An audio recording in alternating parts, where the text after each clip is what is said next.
Salam alaikum wa rahmatullahi ta'ala wa barakatuh, chers amis, bonjour. Aujourd'hui, dans cette vidéo, on va essayer de voir la période du démarrage du poussin. On va essayer de voir dans quelques points précis et résumer, surtout résumer, la période de un mois, le premier mois de la vie d'un poussin, le démarrage. Bien sûr, n'oubliez pas de vous abonner si vous ne l'êtes pas encore, de liker la vidéo et de la partager, surtout de la partager, parce que c'est ça la devise et c'est ça notre objectif, c'est le partage de l'information. Alors, commençons par le début. Alors, premièrement, il faut parler des races. Avant de parler de démarrage de poussin, on parle de quelle race ici? Alors, ça dépend des races. Parce que, par exemple, le poulet de chair, il a une croissance qui va rapide, qui est rapide. Alors, il y a plusieurs souches. Une souche à croissance lente, rapide, moyenne. Alors, dans un mois, il peut atteindre le 1,7 kg, 1,8 kg facilement, rapidement. Ça dépend des souches, bien sûr. Alors, mais ici, dans cette vidéo, on va parler de paramètres généraux, de paramètres qui sont globaux et qui vont donner des informations qu'on peut réutiliser dans plusieurs situations. D'accord? Alors, commençons par le début. Alors, on a dit que la race, ça dépend de la race. Deuxième des choses, c'est la densité. La densité, ça veut dire quoi? Ça veut dire le nombre de poussins divisé ou bien réparti par le métrage que j'ai, la superficie ou bien la surface que j'ai disponible, bien sûr. Alors, plusieurs éleveurs, ils ne font pas attention à ça. Ils se retrouvent avec une surpopulation de poussins. Et là, il y a plusieurs problèmes. Par exemple, le cannibalisme. Ça, c'est le problème qui est le plus connu. C'est le cannibalisme chez la volaille. Alors, il faut faire attention à ça. Il faut faire attention à la densité. Alors, comment faire ça? Tout simplement en respectant la petite règle qui dit que il faut pas dépasser les 50 poussins par mètre carré. 40-50 poussins par mètre carré. Ça, c'est obligatoire. Il y en a qui peuvent même, je sais pas, dépasser ce nombre, doubler même ce nombre, mais ça dépend de leur objectif d'élevage. Par exemple, je peux démarrer par 100 poussins par mètre carré, mais après une semaine, je vais vendre la moitié, je vais continuer avec l'autre, par exemple. Alors, ces poussins-là, soit je les ai achetés, soit je les ai fait incuber, bien sûr. Alors, ils sont issus d'un incubateur. Alors, avant d'acheter ou bien avant de prévoir d'acheter un incubateur ou bien de faire incuber des œufs, 1000 œufs ou bien 500, je ne sais pas quoi, il faut bien sûr préparer l'endroit, d'accord, en respectant ça, la densité. Ça, c'est la première des choses. Deuxième des choses, c'est la forme géométrique. Alors, la poussinière, elle doit avoir la meilleure des formes, c'est la forme qui est ronde. Ça doit être en forme de cercle. Si je n'ai pas cette possibilité-là, si j'ai un endroit qui est, je sais pas, une chambre, une écurie, alors là, pour les angles, on doit les supprimer. Je vais mettre de la tôle ou bien, je sais pas, quelque chose qui va essayer de rendre rond les angles. D'accord? Pourquoi ça? C'est très important. Parce que les poussins, ils ont une tendance, une mauvaise habitude, c'est de s'entasser les uns au-dessus des autres. Et ça crée des problèmes. Ça pourrait causer de la mortalité, des handicapés, beaucoup de choses, du cannibalisme, là aussi. Alors, il faut toujours supprimer les angles. Ça, c'est très important pour la forme géométrique. Après ça, on va passer à la chose la plus importante dans ce domaine de l'aviculture. La chose qui est la plus importante et qui chapeaute tout ça, c'est la propreté. Si on n'est pas propre, si on n'a pas un local qui est propre, si on n'est pas nous-mêmes propres, on va pas réussir dans ce domaine-là. Ça, c'est obligatoire.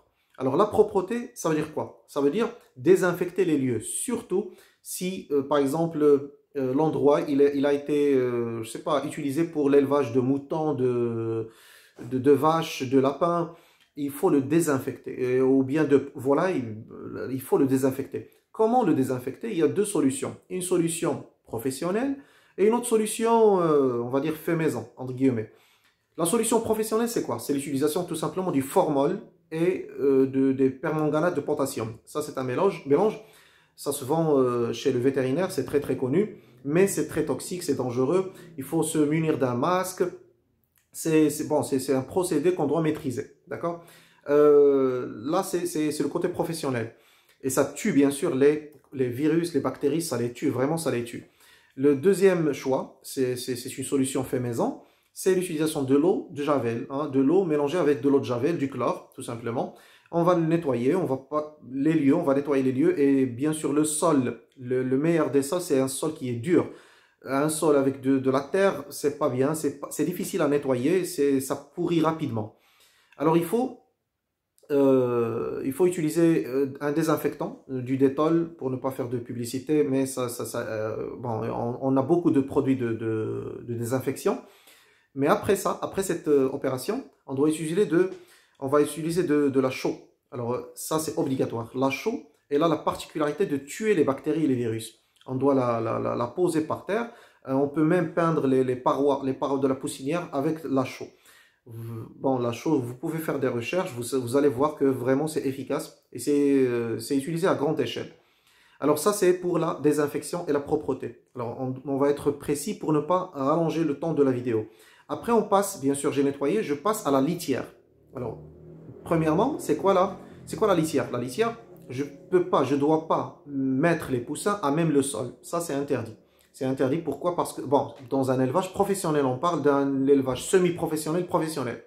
Dans un élevage traditionnel, peu importe, des mortalités, des handicapés, on s'en fout. Mais dans un élevage professionnel ou bien semi-professionnel, on doit essayer de respecter un minimum de paramètres, de critères. La litière, elle doit être propre. On doit utiliser de la paille propre, désinfectée, sans insectes et surtout qui n'est pas humide. Ça, c'est très très important. Il y en a qui utilisent de la sciure de bois, c'est pas très recommandé, surtout le bois rouge parce que c'est très très toxique pour la volaille. Le bois rouge, le bois blanc, c'est pas grave, mais on remarque qu'ils ont tendance à l'ingérer, surtout les dindonneaux. Les dindonneaux, ils ont tendance à faire ça, ils sont un petit peu bêtes, entre guillemets, et ils mangent la sciure comme ça et ça leur cause des problèmes intestinaux. Et entre guillemets, les dindonneaux, ils ont des problèmes intestinaux de nature. D'accord? Ils sont très très fragiles pendant les 41 jours. Les 41 premiers jours, ils sont très fragiles. Bien. Alors ça, c'est pour la litière. Ça doit être de la paille. L'épaisseur de la litière, ça doit être de 15 cm. Au minimum, 15 cm. D'accord? Alors pourquoi les 15 cm? Pour bien sûr créer une distance par rapport au sol, par rapport à la chaleur du sol. Le poussin, il doit être toujours dans un environnement qui est chaud. Le duvet il est très léger, il ne peut pas le protéger, c'est pourquoi on doit lui fournir de la chaleur et cette chaleur on va en parler après.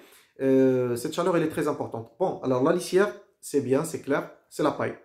Je crois le cinquième point c'est le chauffage. Justement le chauffage, bon, la source de chauffage, ben, on ne va pas discuter de ça parce que bon, chacun a sa propre source, soit électrique, soit à gaz, soit solaire, mais il y en a même qui utilisent de solaire avec de l'eau, des circuits d'eau et tout.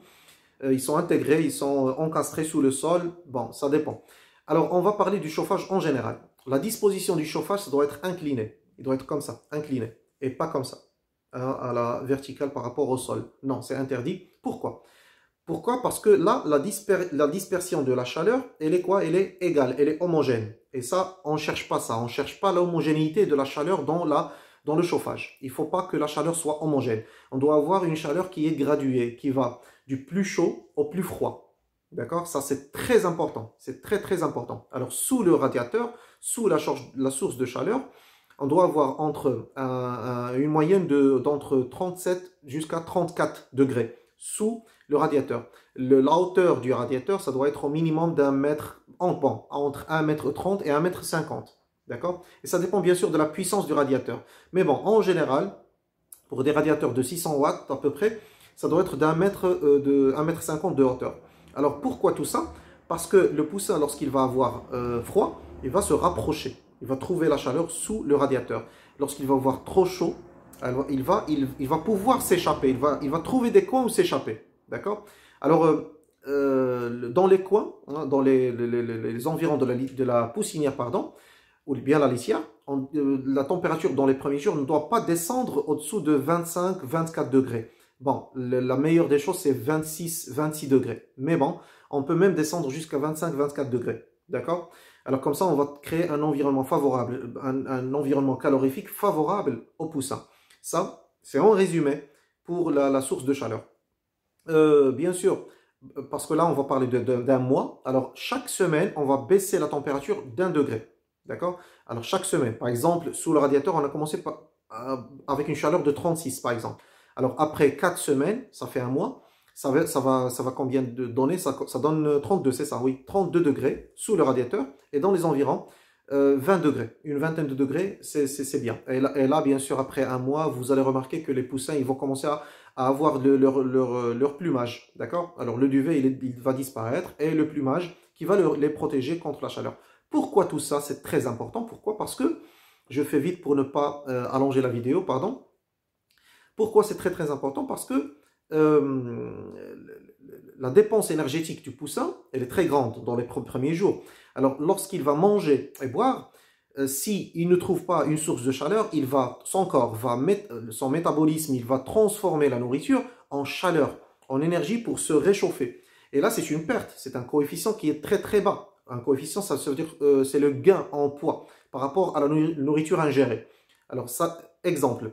S'il ne trouve pas une bonne chaleur, la chaleur adéquate, il va dépenser ça. Alors, au lieu de construire son squelette et de construire de la viande, des muscles, pour sa santé, premièrement, et bien sûr pour la prise de poids, pour après, je sais pas, ça dépend de l'objectif de l'élevage.